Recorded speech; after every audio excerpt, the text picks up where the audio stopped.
Assalamualaikum warahmatullahi wabarakatuh. Yang saya hormati Bapak Hasan Maftuh MA selaku dosen mata kuliah umum Akhlak Tasawuf. Sebelumnya, izinkan saya memperkenalkan diri. Saya Nur Alifah dengan nomor induk mahasiswa 43040210102 dari kelas Psikologi Islam 1B Fakultas Dakwah YIN Salatiga. Saya akan mempresentasikan materi akhlak tasawuf yang bertema kekuatan doa. Pertama, pengertian doa. Doa atau ad-du'a secara bahasa berarti memanggil atau memohon sesuatu. Sedangkan secara istilah, doa adalah permohonan manusia sebagai makhluk kepada Allah Subhanahu wa taala sebagai pencipta, baik untuk urusan kehidupan di dunia maupun untuk urusan kehidupan di akhirat, dengan cara menundukkan diri dan merendahkan diri di hadapannya. Atau secara sederhana, doa itu bisa kita artikan sebagai komunikasi antara makhluk dan penciptanya. Yang selanjutnya, janji Allah terhadap orang yang berdoa. Janji Allah terhadap orang yang berdoa itu terdapat dalam Quran surat Al-Baqarah ayat 186. Allah berfirman, "Fa inni qarib ujibud da'watad da'i idza da'ani." Aku adalah dekat.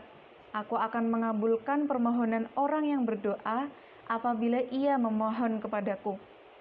Nabi SAW juga bersabda dalam salah satu hadis yang diriwayatkan oleh Siti Aisyah radhiyallahu anha, "Janganlah kalian lemah dalam berdoa, karena sesungguhnya tidak akan binasa seseorang selama dia masih berdoa kepada Allah."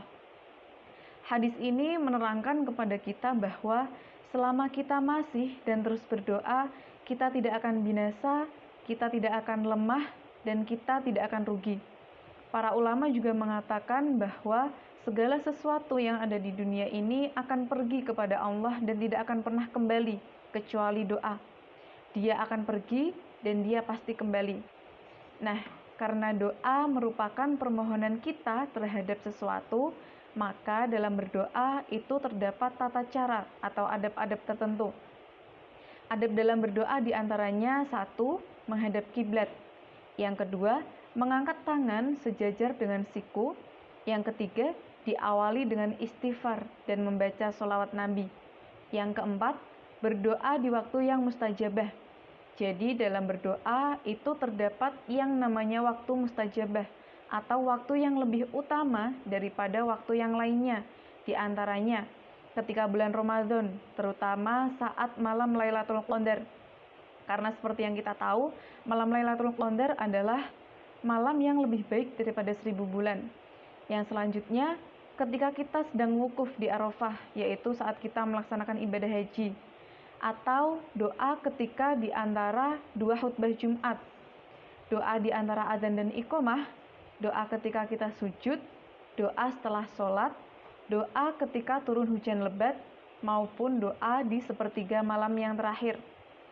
Adab yang kelima dalam berdoa adalah dengan hati yang khusyuk dan menerapkan sikap athiqah billah. Sikap athiqah billah adalah sikap percaya kepada Allah bahwa Allah akan mengabulkan doa-doa kita. Adab yang keenam, dengan merendahkan suara, dan adab yang ketujuh, tidak boleh berdoa untuk kejelekan atau keburukan. Yang terakhir, kekuatan doa. Kekuatan atau keajaiban doa itu telah banyak dikisahkan dalam surah-surah di Al-Quran. Salah satunya dalam surat Maryam. Di surat Maryam ini mengisahkan tentang Nabi Zakaria yang berdoa dengan sangat lemah lembut kepada Allah untuk memohon keturunan. Karena seperti yang kita ketahui bahwa istri Nabi Zakaria adalah wanita yang mandul. Dan ketika di usia rentanya atau di usia yang sudah senja, Nabi Zakaria khawatir akan siapa penerus dakwahnya kelak ketika dia sudah meninggal. Maka setiap hari Nabi Zakaria memohon dan berdoa kepada Allah dengan sangat lemah lembut untuk memohon keturunan. Hingga kemudian Allah Subhanahu wa taala mengabulkan doanya dengan mengirimkan atau memberikan keturunan yang bernama Yahya yang kelak nantinya akan meneruskan dakwah ayahnya. Dan dari kisah tersebut semoga bisa menginspirasi kita untuk selalu beristiqomah dalam berdoa dan selalu menerapkan sifat asiqah billah atau sikap percaya kepada Allah. Sekian dari saya, kurang lebihnya mohon maaf. Wassalamualaikum warahmatullahi wabarakatuh.